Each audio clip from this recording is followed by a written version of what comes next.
Here we go. Yay. Hey everybody, and welcome to the Popwood Queen channel. This is Tracy Carnes reminding everybody that if you haven't already, please hit the subscribe button so that you don't miss a minute of all the great videos and discussions right here on the Popwood Queen channel. And now, without further ado, here is your host, Kathy L. Murphy. Yay!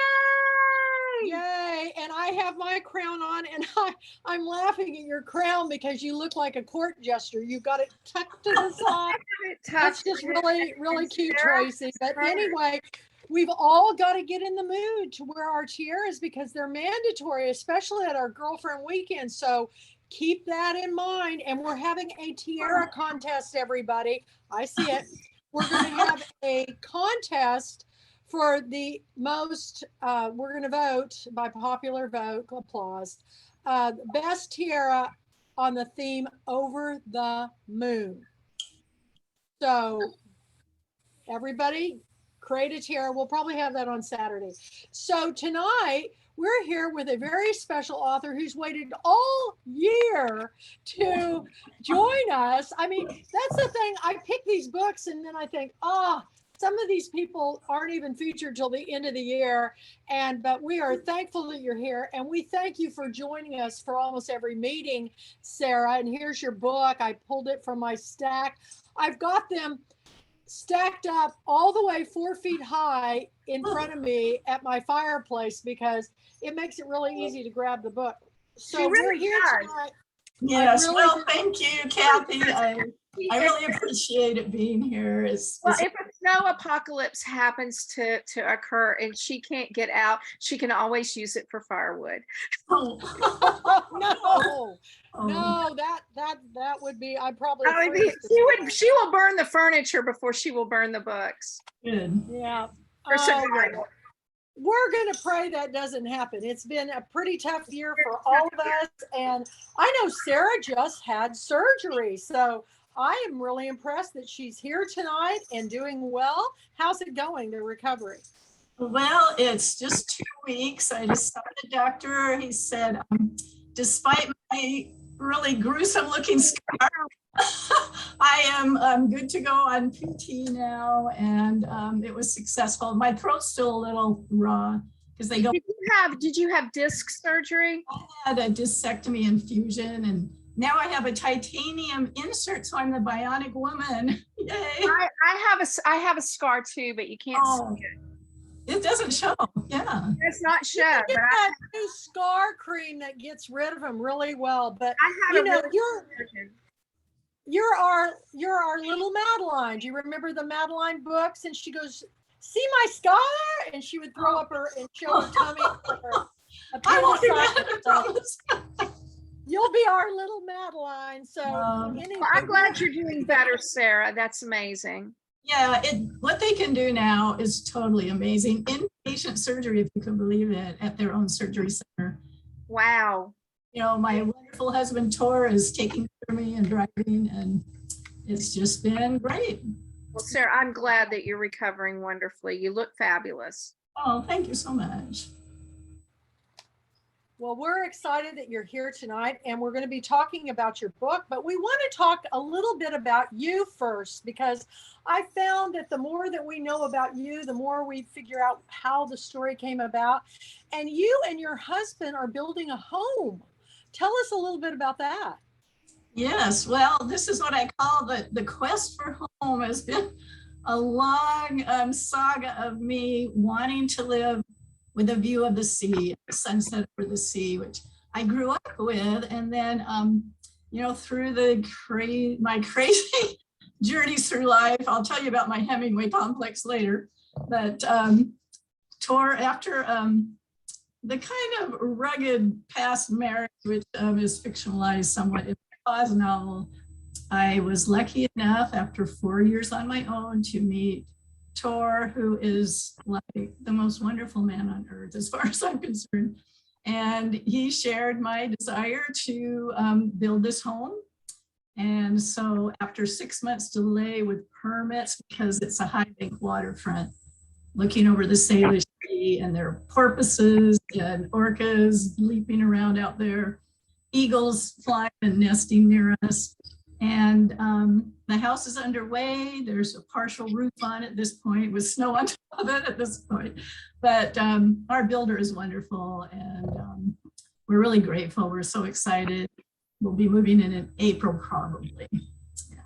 Well, I've been watching it go up with the foundation and the first boards and everything, and you're actually not there, so you're getting photos to see it as it's being built. Is that how it's going? That's right. Yeah, we're in a temporary rental, which was supposed to be 6 months.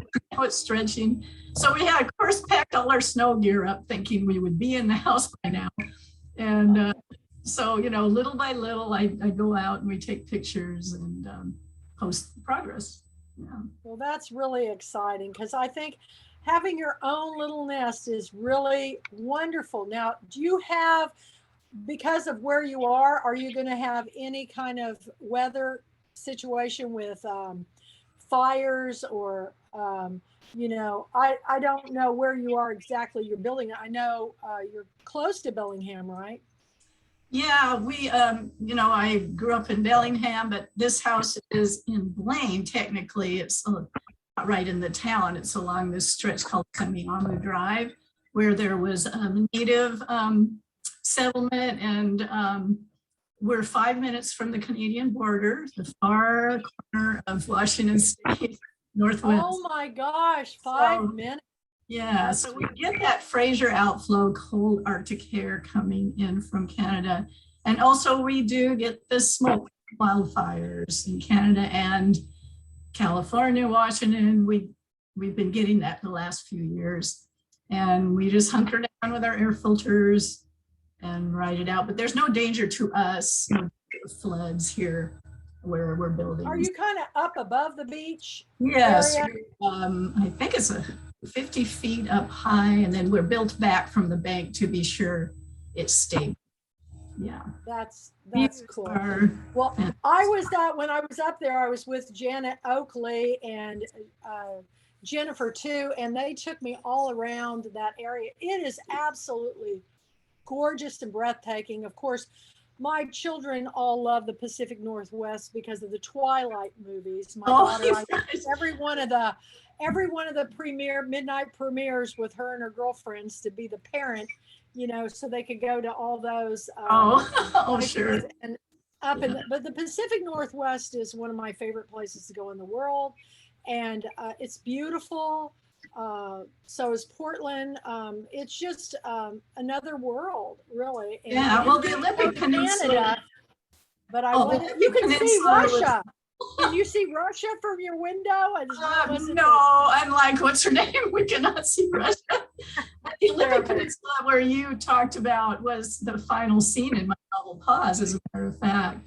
And that's where the old growth and the wild sea comes in, and it's stunning. And I will have my writing eyrie, which I call it, the perch up in the second floor of our new home, looking out over the sea, where I can write my novels. And I'm so excited for you. So where did this writing bug come about? I mean, what were you like as a kid? I mean, did you always know? Did you always journal and everything?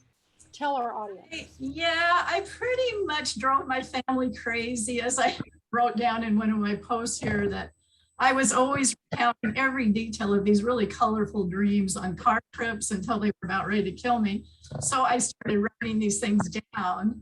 And also with my grandma, Sara, fostered that. She wrote poetry, and she played the author's card game when she babysat, and we played Scrabble. I loved words.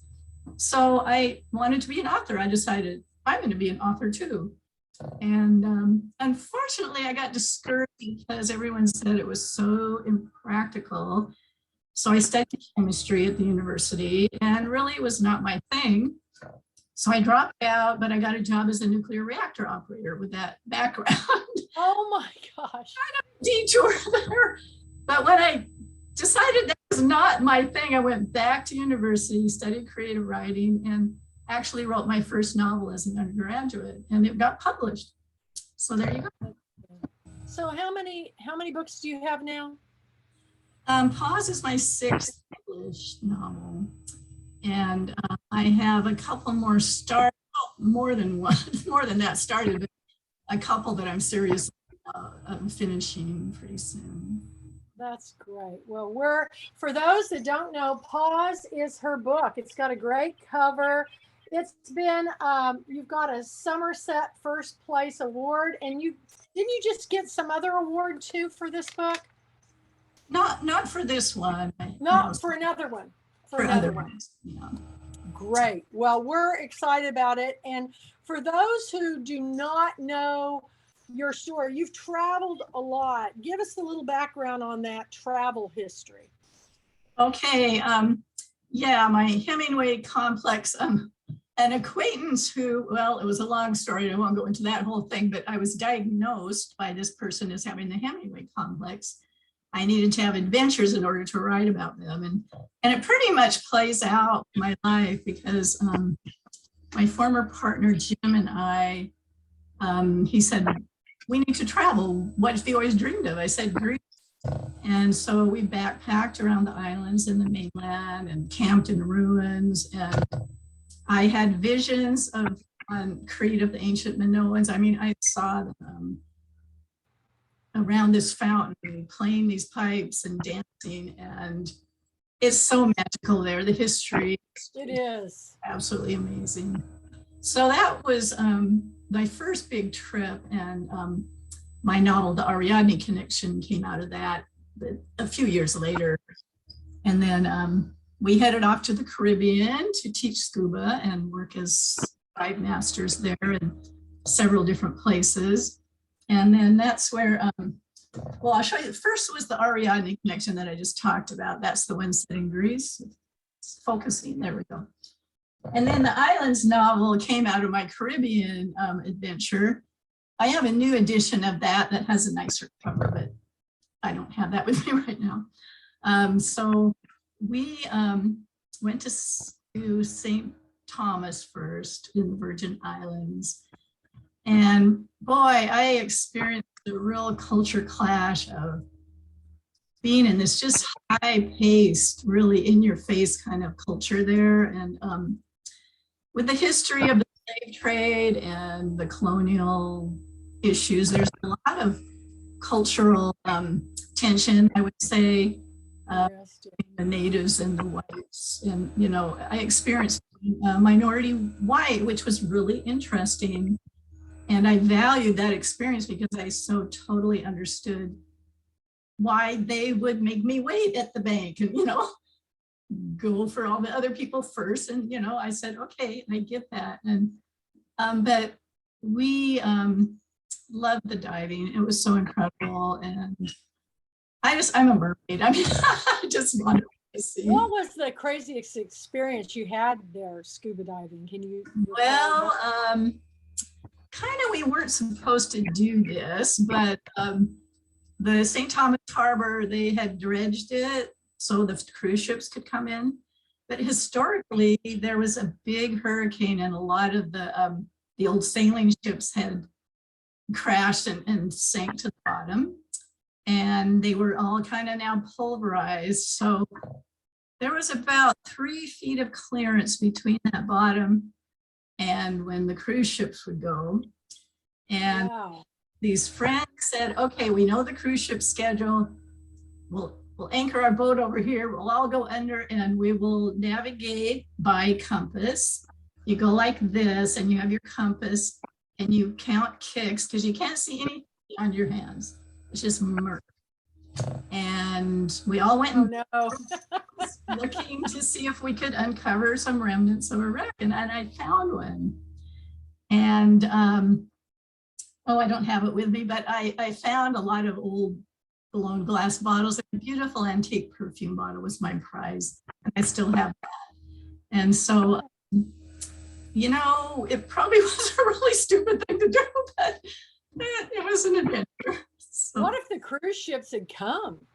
Well, that we probably would have joined the pulverized ships on the bottom. Oh my gosh, that just freaks me out because I never as a kid had claustrophobia, but I think I would. You couldn't see a thing. You don't have lights or Yeah, I mean, all of a sudden a big fish would swim up in front of you and you'd go, oh, no. There's no way. No, it really does. I was a diver and they just come up right to your face and you're like, oh my God, barracuda. oh, yep. And then they dash away just as fast as they get in your face. I love diving too. So I so relate to that and the Hemingway complex. Well, good for you. Yeah, because it's so wonderful to be weightless and to be there with the fish. And, I mean, usually I like to be in clear water. I mostly snorkel days just because it's easier and you're on the surface. And most of the colorful stuff is near the shallows anyway. So is the water ever warm enough for you to get in there in Bellingham, Washington? It's pretty cold. I used to live in San Diego and the water was freezing in San Diego on the beach. I just wondered what's it like up there in Bellingham. Very cold. Yeah. As a kid, I had more resistance to the cold because when I was a kid, I didn't know anything else, and I would swim out into the bay for 20 minutes. I can't do that now. I wear a wetsuit, but I will go out and snorkel when the water's clear, which it isn't always. But I have a full wetsuit, and I just have to be in the water. It's just part of your being. I love the water too, but I like to be able to see the bottom. So now let's get into talking about your book. This is quite a story, and I actually paused when I saw the title because that is such a great word, because we're all in such a hurry to get everywhere, hurry to do this, hurry to do that. And I think that's what COVID has been a gigantic pause for all of us to put our perspective back in order. So tell us about, for those that are going to be listening on my YouTube channel and to entice them to read your book, it's incredible. Tell us a little bit about the story. Okay. It came as a germ of my own journal when I was going through my midlife transition, menopause, and also recovering from divorce from an abusive person. And so I was, writing it all out in my journal, writing it out. And then I just discovered some of these things are really kind of ridiculous and funny. And I thought the humor helped me. And I kind of moved gently into putting my toe into dating, which I'd never done, and it was ridiculous. I mean, there were some ridiculous things that happened. I thought, I'll just write this as a novel because I've never written nonfiction that much, and memoir didn't really seem to be my thing. I thought if I wrote it as a novel, I could be more creative. And indeed, there's hardly anything that isn't fictional in the novel.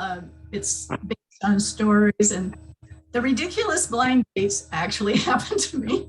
So if you read the novel, you'll know. But so I invented a character named Lindsay, who is also recovering from divorce and going through menopause with epic hot flashes and extended family in crisis.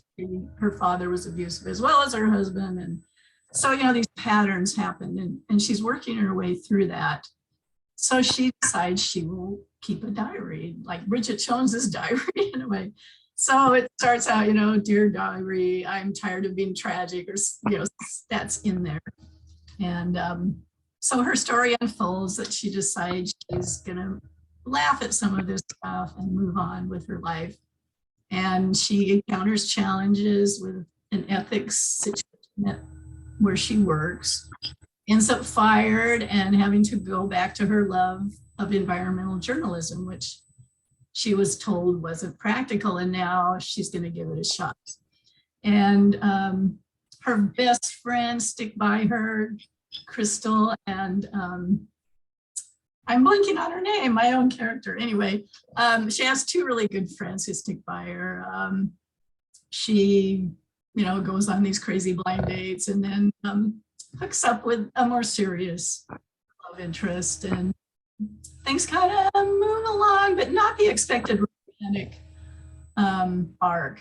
It's a little bit different as she discovers her independence is most important, first of all. and she can't give any of herself away anymore. And so she's got the potential for a love interest at the end, but she's going to wait. Left it open. Would you say that you know, now that I look back on my long life and all the discoveries I've made, I don't say mistakes anymore. I realize that, you know, we're taught to get married young. I mean, I was anyway, you know, get married or become a teacher, you know, get married to become a teacher. And I didn't want to do either one of those things. Do you think, I think everybody needs to have, you know, in a lot of places they have gap years where after they graduate from high school, they have a year to explore the world. And I believe in that. And I've encouraged my children to do that, because until you get out and see, you don't know what you want to do. And I really do feel like we are sold a bill of goods when we're told to become a doctor, a lawyer, blah, like, you know, something that is a trade. Because I think sometimes, I know for me, I've always dreamed of being an artist, and I didn't become one until I, you know, got to be 60. So, I mean, legitimately credentialed artist. But would you, if you were to give any advice to young people today, you know, environmental studies seems to me like the future. I mean, to me, I did environmental geology in California and found it absolutely fascinating. So talk a little bit about that. I would absolutely endorse what you're saying with that gap year. I guess in Germany, they call it the Wanderjahr, where and a lot of people in Europe, they do that, because in my travels, I've encountered a lot of these young people who are on that year after their equivalent of high school. And they learn so much. It's just incredible. So when I first started my travels, it was a little later than that, you know, after some of these adventures, but I learned a lot, and I would say do that. And our system should allow for that. I had to give up I had a National Merit Scholarship, and I just gave it up because they wouldn't let me have that gap. They wouldn't let me go off and explore. So I gave it up and did that. And I think the system should allow for that gap year and let people still go on to have a scholarship. So yeah, and like you say, environmental studies are really critical right now. If people would only take that seriously, the people in power with all these meetings they have, and you know.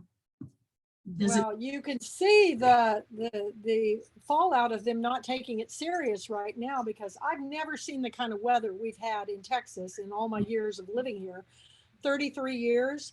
Straight line winds over and over and over, and you know, and lightning storms that just will scare the living daylights out of you. But and you know, when I grew up in Kansas, it snowed every Christmas. It doesn't even snow now until later. Or you know, and I know climates change, they go kind of like waves back and forth, where we have cold years and hot years, but seems a little bit more. Don't you agree? Wouldn't you agree? I think definitely. we're having a lot more weather than we used to have. Yeah, we have really seen a shift here, and it's in the West, we're going to be hurting a lot because already there's a crisis, with water supplies. And it's so funny because you're right on the ocean. You would think, oh no, but yeah, it's true. Well, I mean, Washington State, you know, we're famous for all of our rain that keeps it green in the West Side, but we actually have drought summers as our natural cycle, and we need the snowpack. That's what fuels the whole West with the rivers, and it's supposed to gradually be released. But with this change of patterns, we get a big snow and then it melts off, and then we have a really bad drought. And so the patterns are really getting disrupted. Yeah.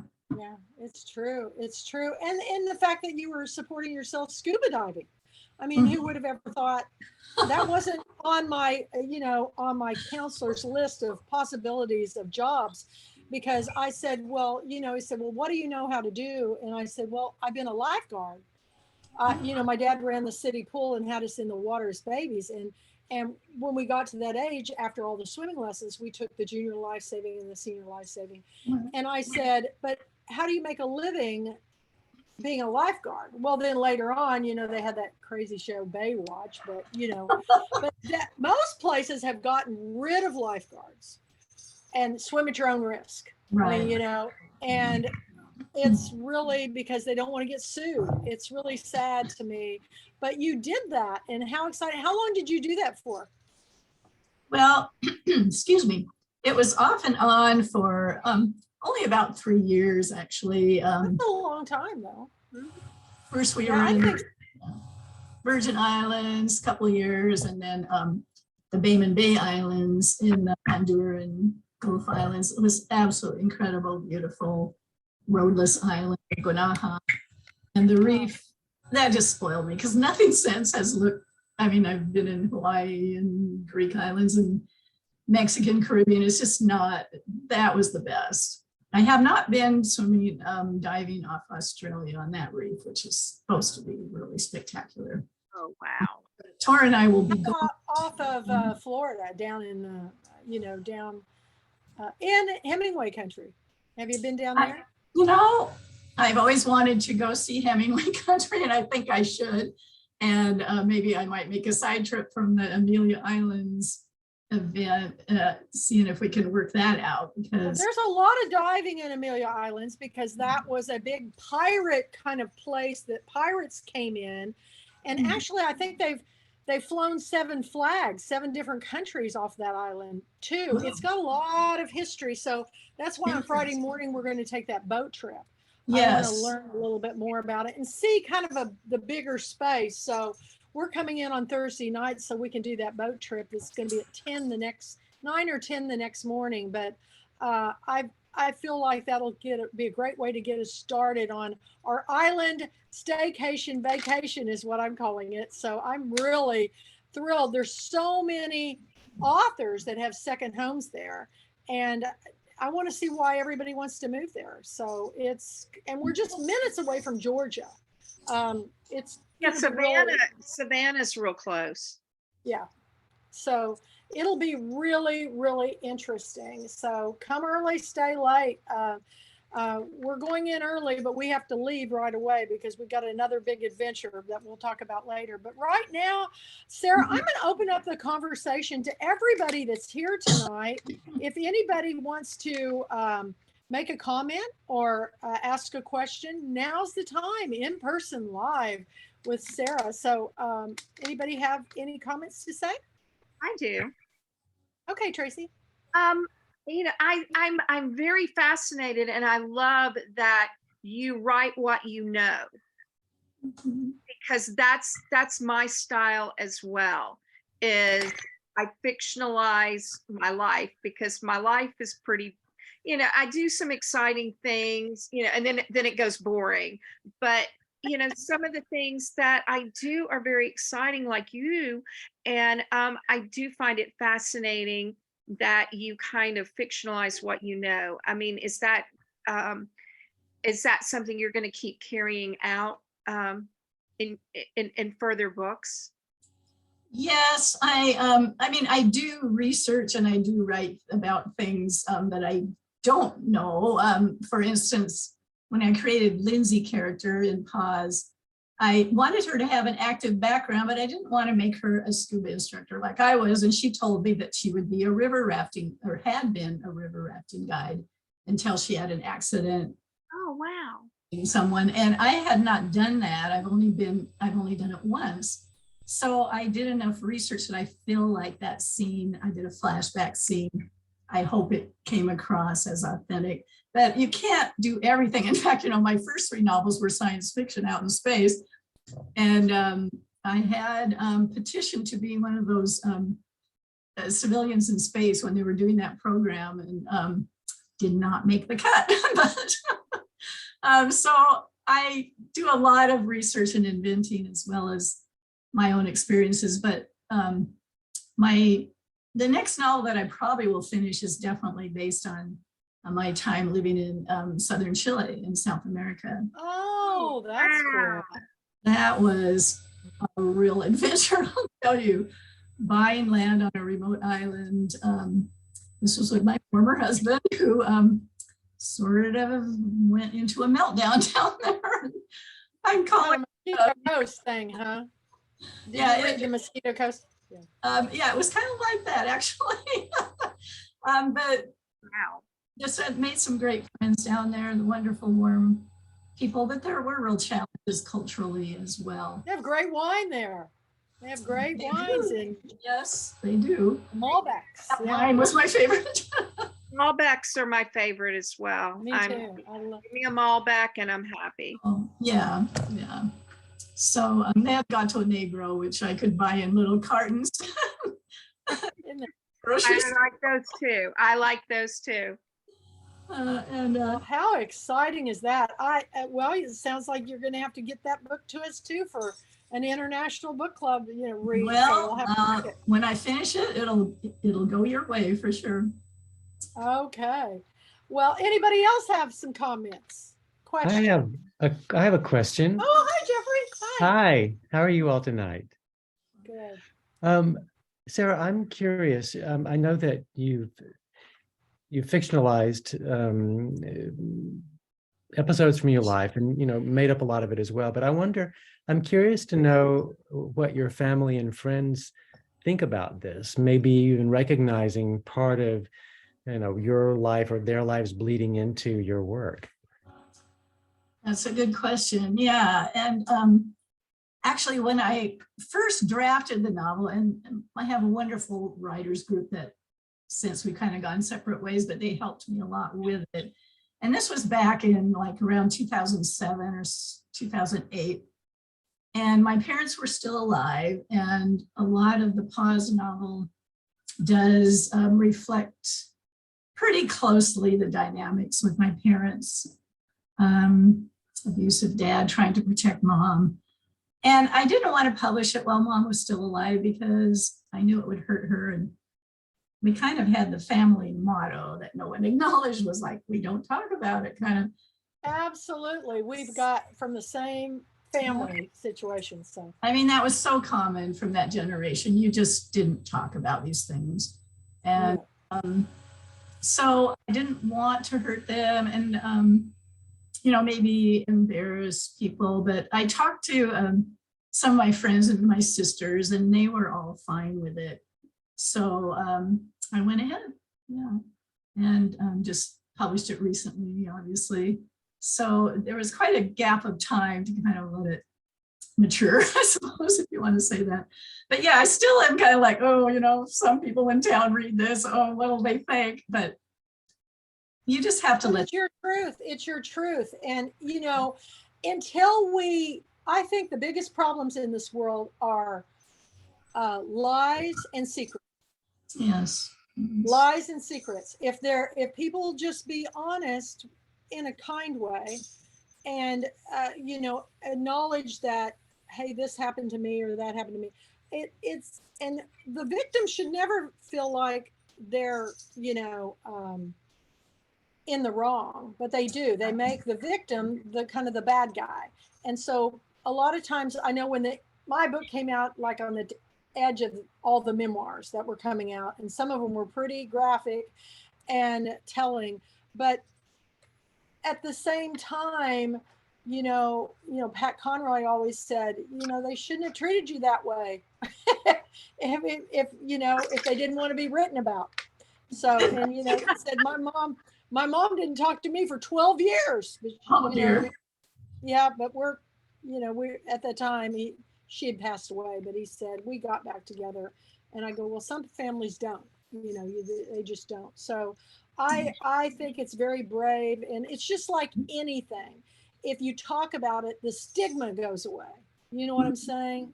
Like banned books. I mean, there's been a whole since October, this banned book thing. And I'm just going, we don't need to ban books, because the more we read, the more we understand what's right or wrong, walking in somebody else's shoes. So everybody needs to read Pause. And I tell you, Jeffrey, with every reading of book I read, I get new insights on how the next book's going to go. Does that make sense? I think reading, if you're a big reader, it helps. The more we read all of our authors' books, the more I just think, my first book It wouldn't be the same book if I wrote it now. Yeah. Totally Well, different book. Definitely. you change as well, you change as a person. So of course it would be different. But that's a good point to bring up. Any other things you want to ask or? Suzanne?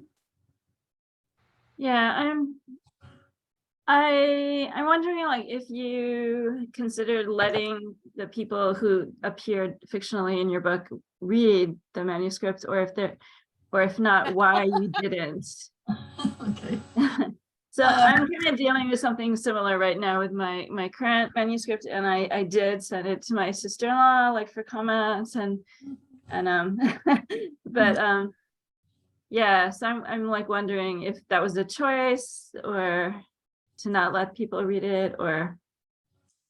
Well, at first, I do want to thank you for your beautiful novel, which I read earlier in the year, and you did the kind of same fictionalizing, but Yeah, but my family can't read my book because they can't read English. So that's good. Yeah, but I felt it was so emotionally brave, and I want to applaud you for that. But yeah, I just feel like maybe we shouldn't let other people influence us that much. I mean, if we have our truth and it's not malicious and it's not false, then we should tell our story. And I think that the Me Too movement kind of influenced me a bit that way, to be more brave about it as well. That, our voices are valuable, and this is what we're offering the world, is these stories. So don't let her dissuade you, I guess, is what I'm saying. yeah, and she said she's going to give me comments, but it's been like months, and I feel like sort of like I can't finish the book until I get her comments. So yeah. No, you go right on ahead. You finish your book. You're doing a wonderful job with everything that you're doing. Finish your book, write your books. It's great to have feedback, but when you have family, there's a lot of other dynamics that come into it, because we all don't have the same shared histories. Our parents don't always treat us the same. And so, my own sisters will, especially my middle sister, will say to me, "How do you remember all this stuff?" And I said, "I don't know, I just do." And she goes, "I don't remember that at all." But at the same time, Sara and Suzanne, I think if you're wanting for story help, talking to other authors and writers groups, I think is important. But when you bring in the family dynamics, I think it can really change the way you view your own work. So no, I think you just publish it. I'm in agreement with that. I did the same thing with my first one, and my mother is in it, and it's not very pretty. And yet my mother was a big promoter of my book. I gave her like a case of my books. Wow. And my mother was in the hospital, and my mother passed out signed copies to all the nurses. Oh my God. That's great. And I'm like, and it really shocked me, because I'm not very kind to my mother in that first book. It's because it's a fictionalized, very, very close truth to my own. And, sometimes when you write about family, they don't necessarily recognize themselves. That's exactly right. I've had that happen where people, I think, oh my God, they didn't know that was them, or based on them. I always change things. Or they think somebody that's in your book is them, and it's not. And it's not. Yeah, that's true. I always think about Doug Marlette, who was a Pulitzer Prize winning author of mine for political cartoons. He wrote a book. It was called The Bridge. And in the book, he described a neighbor. It's fiction. And he had an author friend that was the neighbor, and he knew it was him. And he said, he told all of my book club members, he goes, "That's so funny, because actually it was Pat Conroy." I used this as a model for my neighbor because that's his best friend. And the guy had it totally wrong. He said, "Yeah, but you had said he wore red tennis shoes." And I said, "Well, so did Pat." So it's just kind of one of those things. People, they'll either get mad at you because you didn't put them in the book, or you put them in the book and it may not even be them. There's just lots of, hey, they're talking about your book. That's exciting. Yeah. So we hope everybody reads Pause by you. And I know there's some more people here. Anybody else want to jump in? Oh, I downloaded Pause today, so I'm looking forward to that. Oh, we got a new one. Thank James. you. Look at James. I haven't seen the mustache. I haven't seen this look. Good to see you. I would love to hear what you have to say about this. I'm ready for the celebration. Oh, the big party. Yay. Yay. Suzanne, I would say, Suzanne, if she's taken 11 months, just go ahead. Go ahead. Yes. Yeah. More than a month. Come on, people. It takes long enough to get a book out. You got to eat. So get the book out. Go ahead and do it. Absolutely. All right, thank you. And you can tell them the Pulpwood Queen and all of her authors said the same thing. We ordered you to do that. Yeah. So I have a question for people. How many people studied writing, took classes, or you just kind of started your own voice? Yeah. Good question. Who wants to begin? I actually studied screenwriting, and I took some courses from Lou Hunter, and Lou Hunter was the dean and chair of the screenwriting department at UCLA. Oh, wow. And he was Steven Spielberg's teacher. Oh. And he retired, and he got a colony up in Nebraska. And I went there and studied screenwriting under him.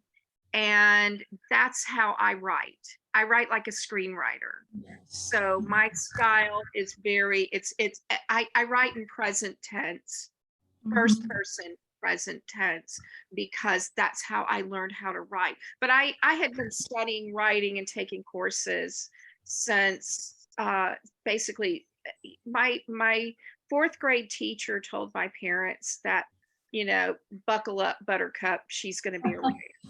Okay, good. So I knew it, even though my parents tried to discourage it. How about you, James? I know you also were a screenwriter. Well, sort of, not really. I did study writing at DePaul, and then I taught for 2 years, and then I did want to be a screenwriter. I had no notion of writing a book. And so I traveled out to California. I was there for 9 years. So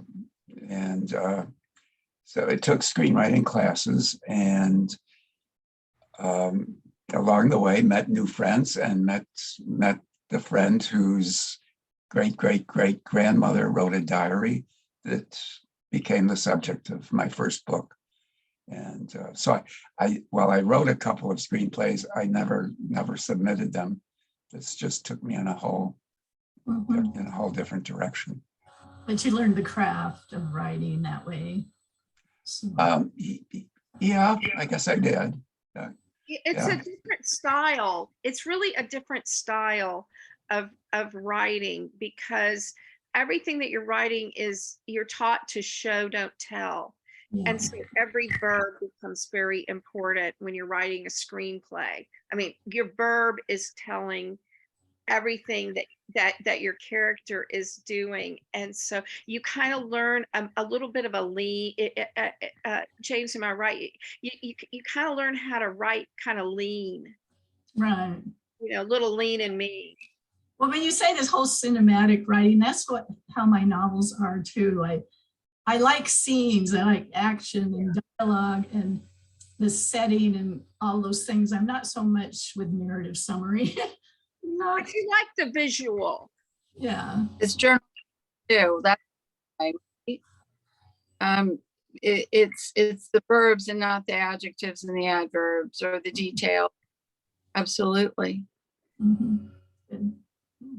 You learn a lot. But I think of different words, like trots and saunters and, any way to get them in a room. Or out into the outdoors. Out into the outdoors, I was writing today and I had the character plop. Plop. Nice. Plop. I used the verb plop because I didn't want to say sit. She plopped. And, it is, I love the craft of writing. And I think, the only way that you can really learn how to write, and Sarah, correct me if I'm wrong, is, and Kathy too, is by reading. Yes, absolutely. I taught creative writing at our Western Washington University for several years as a lowly adjunct, I'll have to say, kind of scraping by. But that was, I know that. I know that world. yeah, I told my students, read, you have to read. And a lot of them don't read now. No, they don't. And I actually touch on that in my novel. My character is an author, and she is an adjunct professor at UNO teaching composition and, writing. And she basically says, they couldn't care less about Welty and Faulkner and all the, all the Southern greats. And she's teaching a Southern Lit class. And they don't care. Wow, that's so sad. They couldn't care less. I also find that when I guess people call it writer's block or get stuck, the best way to break it is to read someone else's work. It sort of just clears your mind, and it's not that you sample or copy or anything, but it just clears the creative space, I think, in your own head to start up again. Interesting. Wait until you come to Girlfriend Weekend. You come out of there so on fire to write. You can't go, I'm getting my book done this year. My gosh, the stories I heard. I just come out of there just like on fire. But yeah, it's go to writers workshops. There's an energy there, and that energy feeds you. And I get that. I'm trying to get one of my girlfriends. She's like, I've got a novel in me and I've got to get it out. And I have been cheerleading her for like 6 months now. Girlfriend, sit down, discipline yourself and write it. I would get up at 5 o'clock in the morning and write before work. And I did it every day. And that's the only way that I have a novel now. If you have a day job, that's how you do it. I would write at night. I would write in the morning. And you have to discipline yourself. And I keep trying. I told her, I'm like, why don't you come to Girlfriend Weekend, hang out with the authors that and feed off of their energy, because when you leave a place like that, you get really fired up, right? I mean, there's just an energy there that it's unexplainable. And it's the same thing at Sundance. There's this creative energy that lingers in the air.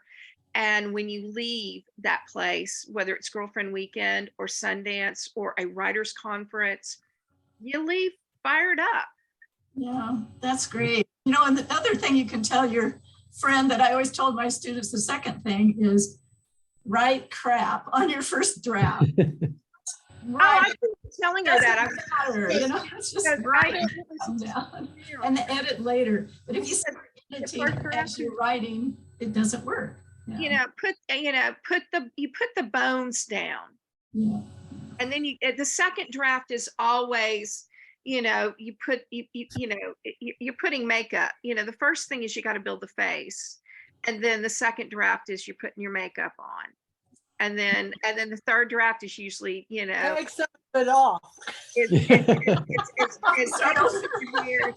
Your hair is just right and your lipstick's on. I mean, there's just but the first draft, even though it's scary, and the first one, you just and this is her first book, and she's in her 40s, and I just keep trying to cheerlead her to get that book started. I mean, not even done, just started. But I keep inviting her. I'm like, come to Girlfriend Weekend, come to Girlfriend. If you write a page a day, you have a book. I told her That's how John Grisham wrote A Time to Kill. He wrote, because he was such a busy lawyer, he literally wrote that book a page a day. And it was his first book. It wasn't his second. The Firm was his second book. And A Time to Kill was his first. And he wrote it, literally a page a day when he could grab time. And I think it's his best book. Tracy, is your friend going to come to the weekend? I'm working on her. Okay, But good to I hear. don't know. I mean, I keep trying to, right now she's sick and she's got a cold. And I said, look, we're a month away. Come Yeah. on. She's got to get her outfits together. She's got some research to do. She got work. Oh my Yeah, God. some costumes, Tell her to tiaras. get online and get her stuff together. She can do that sick. H&M and Etsy come to my door every day because I keep, oh, that would look really good at Girlfriend Week. Let's. And so I've got a pile of stuff. I've got sweaters that I ordered from H&M and oh my God, I ordered a pair of Hunter boots for Sundance. Okay, wow. I got those, and I've got my outfit for Saturday night. Oh, I do too. That's So, exciting. I mean, I'm just going to tell you, I'm setting the bar high. Oh, I'm just going to tell you. Challenge accepted. People need to understand at this thing.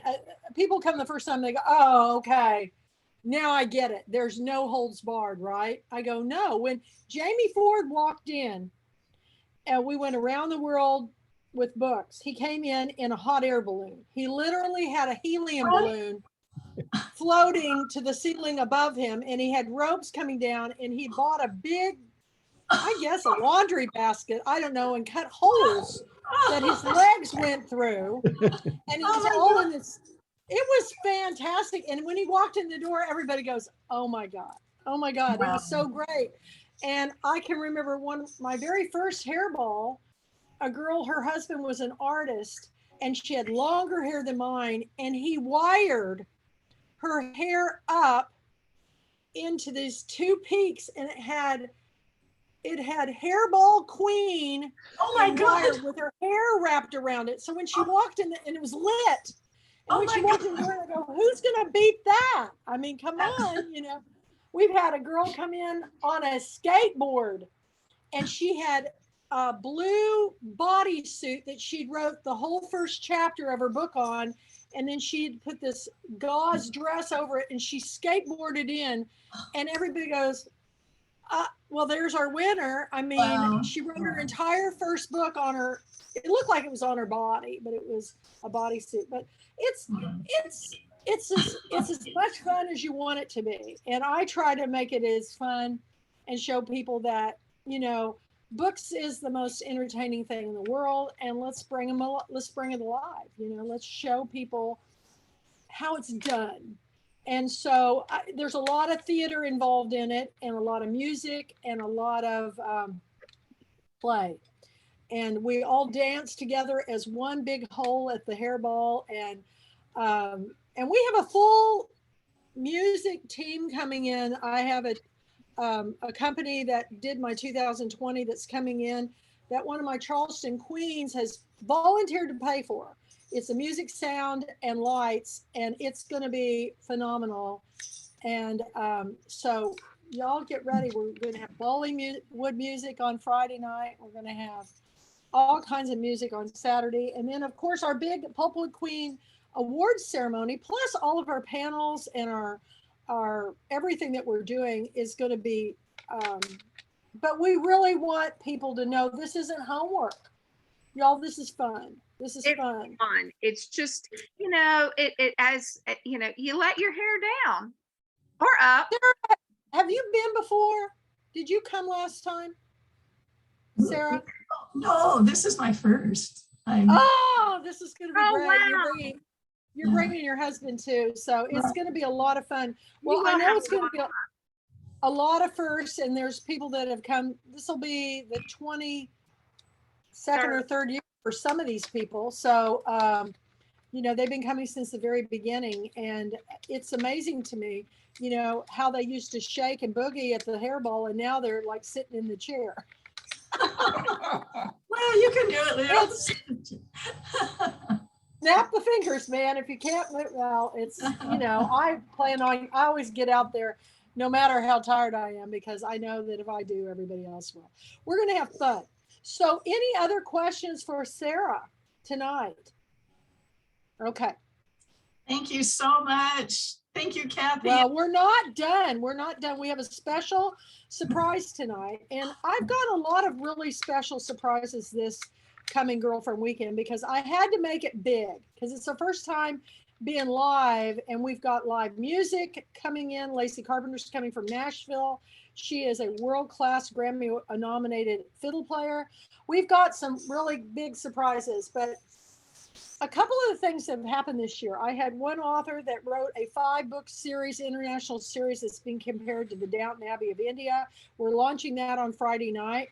And we're also launching Tracy's book, which is The Darlings of Sundance. And for the first time ever, I'm going to the Sundance Film. It's getting bigger and bigger, you guys. We've got authors now coming in and going to join us. I just heard from Allison Hong Merrill. She's coming to visit. She's not too far away. But do you want to give them the news, Tracy? Yes, and if you'll make me an admin, I'll share what I have. Well, I'm trying to figure out how I did that. It wouldn't let me do it this morning. So I think it's let me in get- chat or share screen. I'm looking, it doesn't have the share screen button on the bottom. So I'm trying to figure out where I share it. If it doesn't, the share screen button has disappeared. I don't know what to say. Well, I can show it on my phone. If, you know, Okay, it's just, and then, okay, go ahead. Go ahead. I can show it on my phone. And if you'll give me just one sec, Okay. I'll pull it up. Give me one. I have it on my computer. Well, everybody will have her. Can you put it in the chat at least so they can see it? I No, don't you know. can't. Let me see if I can. I don't know what happened to the share button. I'm looking at all these. Wait a minute. I think I may have found it. Oh, let me get my glasses on. Keep talking. Okay. I'm gonna show everybody the cover of my book, because it's very important, because it not only is it my book that's coming out here in a few days, but Kathy did the artwork of the cover. And that's why I have the hat on. And that's why I have the scarf on. I don't have all the props, but you know, here You I don't have on the $165,000 watch. No, I do not. But I think that I might can hit Dropbox. Hold on. Let me see. Oh my God, I think I can do it. Let me. Well, before we do that, can I show them what I did? It's not letting me do that. So, Okay. but it's okay. You know, I'm okay with that. Gosh, where's my Zoom? Okay, so go ahead and hold it up, and then I'll hold it up from my phone. Okay, so anyway, Tracy had asked me if I would do her book cover, and I've been trying to get into this for some time. I did Rakesh, who was the main character in the Angie, but she already had a cover. So this is my very first one that I did, and this cover is based after Tracy. And this is, let's see, this is the cover art. She's got her Sundance pass on. She's got her signature hat. She's got her glasses. She's got her scarf. She's got the $160,000 watch on. It's 18 by 24. The Egyptian theater, that's the main theater for Sundance, is reflected. It's reflected in the glasses. Wow. Here is, can you see that? Hold it real that's so still. good. That's great. Hold it That's really real. good. That's so That- Oh, great. it went away. That Keep is talking. the cover of my Excellent. new book. And Oh. I think Kathy and I both worked on it really hard. And I just think it's beautiful. And I think her artwork just makes the novel come alive. And I was on the phone earlier this evening with the publisher, and she said, this is a different cover than I've ever done. And she says, I think this is the future. I think this is where authors need to go, instead of just that simple graphic stuff that Right. everybody does. This art to me is just absolutely beautiful. And I think I thank Kathy so much for putting her heart and soul into it. And and I want to do more, you all. That's and all I need to do. I highly recommend her, because here's the deal. She read the book and she got into the head of the character. And I did send her pictures and everything of, this is the hat that I would wear at Sundance.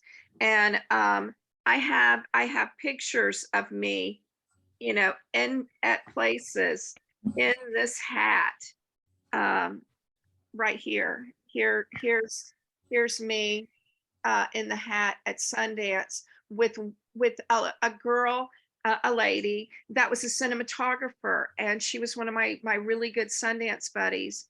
And unfortunately, she passed away a few years ago. And I dedicated this book to her, and I made one of the characters named after her. And she's a conglomeration of two of my Sundance buddies. Everybody in this book is, but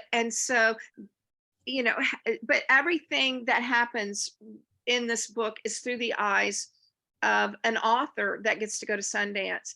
And so Kathy painted the hat and the glasses. And I had a person say to me, well, wait a minute, I know that author. She doesn't have gray hair. And I go, that's not her hair. That's a hat. And it's rabbit. It's actually rabbit. But and it is also my author photo for the book. So you do get to see me in the hat, in my author book. And when I go to Sundance, I will the hat. And as a matter of fact, when we were first starting the Zoom tonight, I had the hat sitting next to me, and I looked over, and my dog had it and was chewing on it and shaking it, and so I had to lean over, and the crown, the tiara fell off and everything, because my dog was eating the Sundance hat. And it's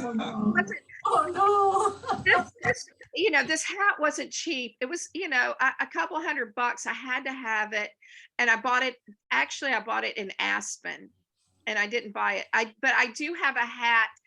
I do have this teal mink hat that has tails coming down. And I think that Kathy needs to wear that hat, because it is, I wore it one year, and it was a hat that I used a lot, and I would play publicist, and I would intimidate the list girls, and I would just like, and my buddy David would be the filmmaker, and I would go, does my client need to stand in the snow? I mean, really, let's get on with it. Come on. I would intimidate the list girl, and we would get in to places where we weren't on the list. Cool. And but well, this I'm excited for Tracy, because this hat's a Sundance fixture as well. Yep. Anyway, I'm excited for her, and I'm excited to do more of them. I've been painting author portraits for some time, and I just thought, why am I not doing book covers? Because I get so mad when people's books come out and they've got a cover that doesn't make any sense to me. I mean, I had an author who is from Texas, and she wrote this book, and it's got English wildflowers on the front of it. And I go, she goes, I know, but the publisher picked the cover. What, we need to change that rule. We need to have artists who read the book and talk in collaboration with the author. So if you are a Pulpwood Queen author and I picked you and you want to do a book cover, I would love it, because there's nothing more thrilling to me than this collaboration. But at the same time, there's lots of things we need to change in the publishing world. First of all, the authors need to write their own screenplays.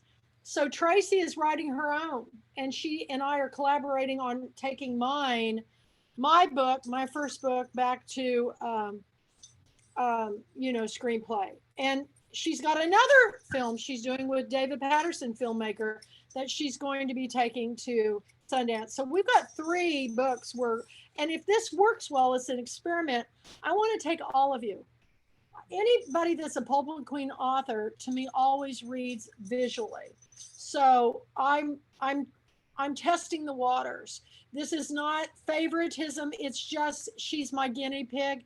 And if it works well, then maybe it'll work with all of you. So, because I want to show the world that it's not the person who pays the most to get their book positioned in a store. It's a great story. And that I pick books on merit. Nobody pays me to pick a book, though some have tried. Nobody pays me to pick a book. Now, I do read the authors that join first. That only makes sense. You're invested. But I'll tell you, I had about 25 authors just jump off when they saw they weren't picked.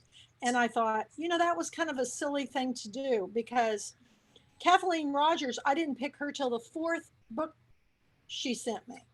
And I think, I can't get you all in 1 year, especially when you send them to me in December, So invest. It's the cheapest, least inexpensive way of getting your books out there. And now that the USA Today is let their book person go, they're dropping the bestsellers list. And there's talk about New York Times doing the same. How in the world if all the book reviewers are gone, all the newspapers are gone, all the magazines aren't doing book reviews, how is anybody in the world going to get their books noticed out there? It's going to be money. And I don't think that's the way it should be. I think it should be merit. And so that's why I think it's all more reason why people need to come to Girlfriend Weekend and join Girlfriend Weekend and show the world that we're changing the way people are discovering books. Yeah, I was going to say, when we had this conversation this morning with our publicist, the one thing that he does, and he does well, is he connects the book to the producers. And those producers are actually actively looking for good content. And who has the best content? Authors. They tell really, really, really good stories. And I would very much to get if this publicist works out really well, I would like to get him at Girlfriend Weekend the next year, because he'll be trampled. He'll be trampled. He's fantastic, y'all. I think he can add, not only can he add to his client list, but he can talk to you guys about getting your content to producers who are Netflix is actively looking for content. Producers that have first look deals at Netflix, at Apple, at Amazon, at HBO, at Showtime, at Stars and Encore. These producers are actively looking for content that they can use for their first look deals. And I think authors are not doing themselves a service if they don't connect to those producers, because the only way you really get your books out there to sell is through TV or a movie deal, a cable deal. That's the future. Whether it's because there's not going to be as many, I mean, I'm watching people I've gone to for years, bloggers dropping off, retiring. All the book reviewers that I knew when I started out with my book are gone. Dallas Morning News, Times Picayune, Atlanta Journal, they're all gone. Shreveport Times, this is unfortunate. Houston Chronicle. So I thought, well, I'm constantly thinking about how we can take our body of authors to the next level. So that's what my goal is this coming 2023, 2024, is to do as many book festivals with the Pulpwood Queen Presents and go to as many film festivals so I can say, here's the book that needs to make for movie. Now, after Girlfriend Weekend, she's going to do a workshop on screenwriting, and you need to teach them about pitch deck, about what you're how to write a pitch deck. Anytime you do a movie, and David Patterson's done pitch decks for movies. He has my co-writer. I did a pilot and with my co-writer, and my co-writer is David Patterson. He is Catherine Patterson's son, and he wrote and produced the Disney movie of her beloved young adult novel, Bridge to Terabithia. And Dave, before Bridge to Terabithia, he had a little movie at Sundance called Love Ludlow that was an adaptation of a play that he did called Finger Painting in a Murphy Bed. And so when he hit Sundance, he really had to hit the ground and promote it. And his publicist wasn't doing him a really good service. He did not have a press screening. So there wasn't much buzz about it, and none of the critics were going to see it because they go to the press screenings. So I happened to be sitting right, my buddies, we went to a late night premiere of a movie at Sundance, and one of my buddies elbowed me, and I was so tired and I was kind of drunk a little bit. And just a little bit, I was buzzed. Not gonna lie, we had been to the drank a lot of beer. So I was a little buzzed. True. And I had a backpack full of Dave's movie swag, ball caps and buttons. I had a button on this hat that was part of his movie swag. It says sarcasm, Queen's main export. So we were passing out all these buttons. Anyway, my friend elbowed me at this premiere and he goes, "Oh my God, Roger Ebert is sitting right behind us." And I sobered up and I pulled a ball cap out of my bag, and I had been buying up movie tickets to Dave's movie. You go and you trade tickets constantly at the box office because they get bought up at first and then people start trading them for the movies that they want to see. So every movie I would go to the box office and buy tickets to his movie. So I mean, I was using my own money to buy them. So I keep telling Dave, I said, "You owe me $10. And I took one of the movie tickets because I knew we didn't have a press screening. And I went up to Roger Ebert and talked to him and introduced myself and said, "Please come to this movie. This is the movie Love Ludlow." And he pulled out his big old file of facts, notebook. And he says, "No, it's not on my radar." And I said, "Well, here is a premiere ticket."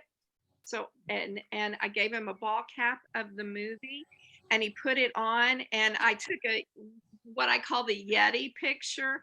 It was just so bad and it was blurred because I just didn't want to, I don't like to invade people's space too much. But he came to that movie. And he was just on TV with Stephen Colbert the other day, right? Yeah, he was on. Dave was on Stephen Colbert the other day. He's also a stunt man, and he's been he was Robin Williams' stunt man for Robin Williams' last film. But so he's got a very good resume. He had a movie on Netflix called The Great Gilly Hopkins, and that was also his mother's book. that he did, and that had Glenn Close, Kathy Bates was in it.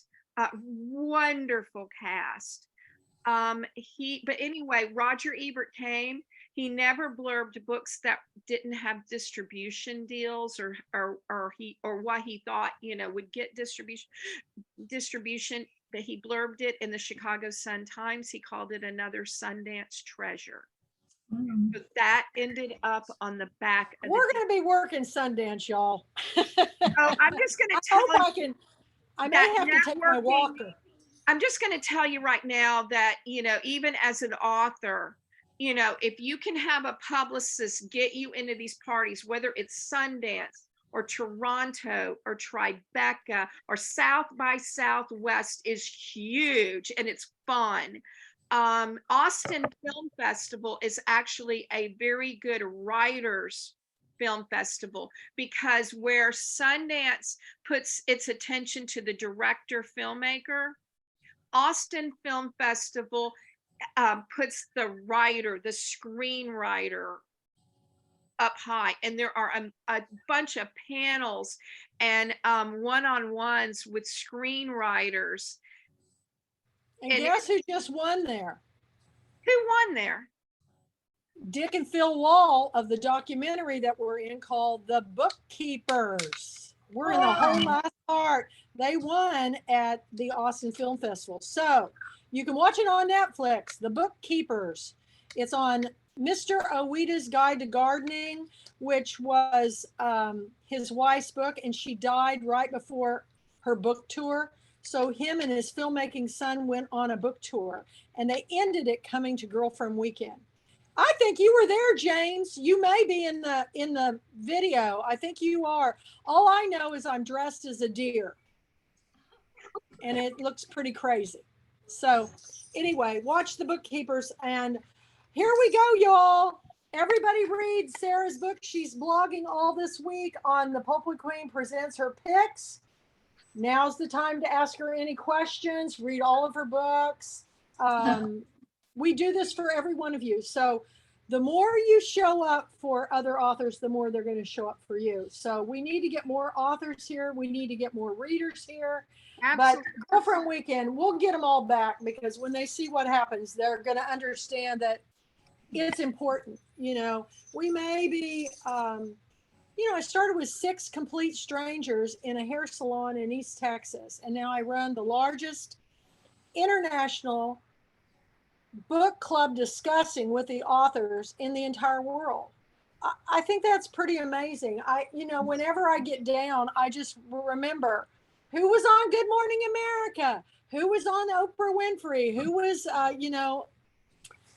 did 13 episodes of the Beauty and the Book show with Random House. It's going to happen, you guys. But we got to work together, and we got to get more people involved. So bring all your friends, bring your Question, family. Kathy. Come. Yeah. At the last one that I attended, it was Western wear, I believe. So is there a theme that I should There's be a thinking theme about? for every night. There's a theme for every night. During the day, dress as a timber guy, a pulpwood queen. I've got all the swag up on my website. So if you want to order a t-shirt or get you a book bag or a mug. But the first night is Bollywood. We're going to launch Anju Gitani's 5-book series, Winds of Fire, that's been compared to the India Downton Abbey. She took 20 years to write this series. I think she deserves a party. If any of you do this, I'll do one for you too. We're also going to introduce all the authors. That's our author meet and greet. You're to dress Bollywood, dress in India. You can be fancy, or you can wear just, a simple, tunic and pants, whatever. Almost everything is made in India these days. It's not that hard. Saturday night is the Over the Moon Great Big Ball of Hairball. And because we're going to be dancing by the light of the silvery moon, you want to dress silvery white. We want everybody to come all like the moon, dressed in white. You can have sparkles and spangles. It's going to be fun. And I just remind people that I had my Tyler, Texas chapter came one year, and they made their costumes from bed sheets. you don't have to spend a lot of money to do this. Just use a little ingenuity. And they were outstanding. In fact, I use their picture a lot because nobody can believe they made these outfits out of bed sheets. But they also had glittery trash cans on their heads, but with lights. So, and then Saturday night is our Pulpwood Queen Award celebration.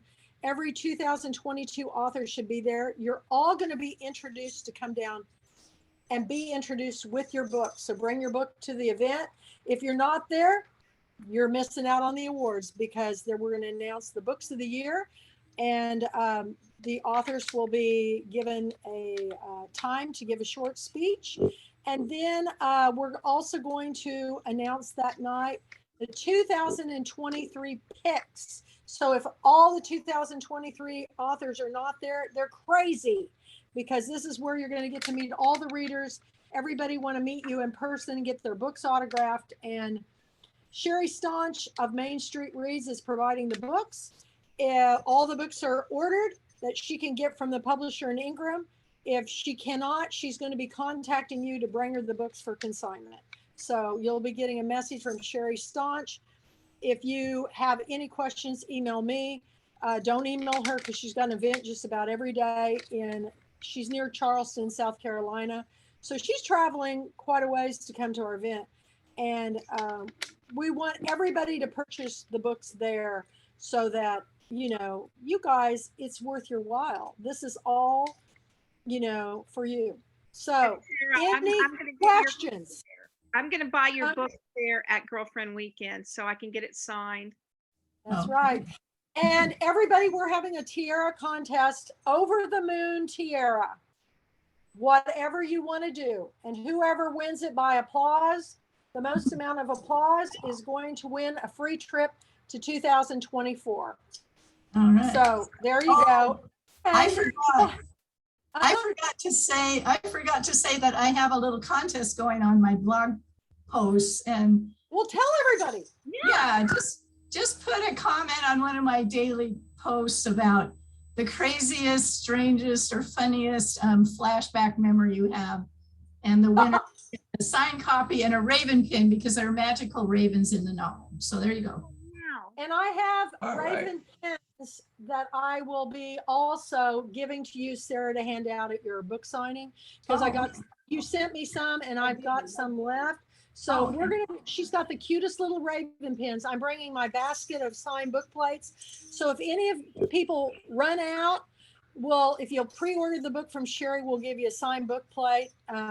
Get me signed book plates if you haven't already, because we're in the business of selling your books. So come on, everybody, participate, and don't miss next week's meeting, because that's our last author of the month, and that is our book about Abraham Lincoln. I just cannot hardly wait for this book. I'm going to show it to you. Just a sec. It's a good one. Really interesting. It's really great. Fabulous. It's called One Must Tell the Bees, Abraham Lincoln and the Final Education of Sherlock Holmes. Now it's a tome, but y'all are gonna, and there's Jeffrey. He's gonna be on board. I mean, Jeffrey Lawrence. He's gonna be here. So can you see his photo?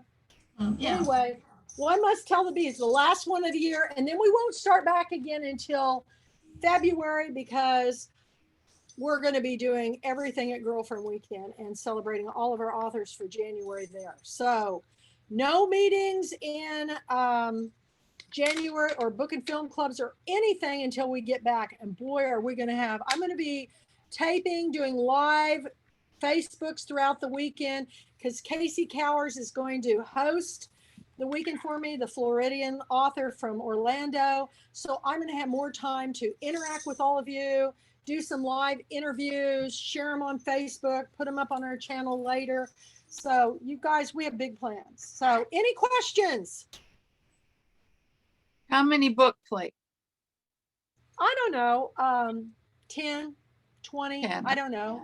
If you've already sent, I think you sent me some, Kathy, already. I think I've still got some, but please, just bring them with you. You can keep them with you. And then if they do run out of books, I always tell people, bring some yourself, because I've never gone to a book festival. Last time I went to the Pat Conroy Low Country Festival, I took 2 cases. I sold out. I should have taken 4. So I always throw extra books in my car. I'm driving in, but we're flying to Sundance, so we're just going to be taking a few. Yeah, But Dolly's bookstore is having our book signing, so. Yeah, I had a conversation with my publisher this evening, and I said, I'm going to give away a few swag bags based on the book. And I said, I don't know how I'm going to get Louisiana hot sauce on the plane, because you could only take so much liquid with you in that little bag. So I don't know how I'm going to sneak hot sauce up to Park City, Utah on a plane, but I'm gonna have to figure it out. Have to ship it We'll ahead. figure it out. You can ship it ahead. You can ship it ahead, and if you check your bag, they usually let you do that, because I brought back I don't know how many bottles of limoncello for all my friends from Italy. That's what I'm probably gonna do. And they were little. I may be sending a box to like the Walgreens or something, where you can send a UPS package to Walgreens and they'll accept it for you. And I think I did not know that. Yeah, you can. And then also, when you're at Sundance and you get so much swag that you can't bring it back home because you've got UPS, baby. UPS it, baby. Issei Morales taught me that one. The guy that played the brother in La Bamba. He and I shared a well, I met him, and then we shared a limo to an entertainment attorney's condo party. He gives the best after party, and Issei sat down and sang with us and played guitar, and we just had a ball. And in the limo, he asked me, he goes, do you know where there's a FedEx or UPS office here? And I said, no, what you need that for? And he said, well, I got all this swag and I need to send it back. And then I got all this swag. I mean, this is my first year at Sundance. And so every year I'd go back and Issei would find me, and, we'd sit down and talk. And I'll find out from the hotel, you guys, where the nearest UPS FedEx is, and we'll do that. And the last thing is, don't forget to bring your autographed item for the Pat Conroy author silent auction, because we raise money every year for that charity to help host the Pat Conroy Low Country Book Festival. And it's usually around 4,000, but we want to up it since it's live this year. So come on, everybody. I may try to get a Catherine Patterson autographed copy of Bridge to Terabithia for it. And I have an autographed copy of Afternoons with Harper Lee, autographed by the author Wayne Flint, that I am going to put in, as well as a big swag bag of kind of a gift bag, kind of a swag thing of my book, and a little bit of swag, maybe some potato chips. I just thought of something else. We're going to have another contest too, because so many people have not read my book. I know Jeffrey has. I know so many people have not. I know Tracy has. But I'm going to have a trivia contest to win swag. So I'm going to ask some questions, and if you've read the book, you'll know what the answers are. But the first person to answer will win some Pulpwood Queen Timber Guy swag. So anyway, Suzanne's read my book. Suzanne, I know you can't come. I have my copy. I can't find it. Here's mine. Here's mine. Yay! Well, you get bonus points. I will have something special for everybody tonight there. Jeffrey, raise your hand if you were there. I'll have something special for you just for showing my book. Who? Tracy, Jeffrey, Susan. I already got something. Something special. I got a book. I got a book cover. So just being there is special enough. We're going to bring this so you can see the painting there. Yeah, and it doesn't have the graphics on it, but yay! Well, you all get a prize tonight for doing that. I'll bring it to the event. So y'all get ready. Don't miss next Tuesday night with Jeffrey Lawrence Matthews and President Lincoln is assassinated in his private box at Ford's. Oh my goodness. This is really one of the quirkiest books I picked this year. He's kind of like Grady Hendrix, who I love and adore. But wait till you see our list. It's going to be fantastic. So y'all have a good night. Sara, thank you so much. And we look forward to your blog tomorrow morning. Da, da, da, da. Y'all have a Merry Christmas and a very Happy New Year. You And too, I got all my Kathy. jingle Happy holidays. bells. Jingle holidays, bells, jingle everybody. bells. Bye, Thank you, everybody. Kathy and I love you. everyone.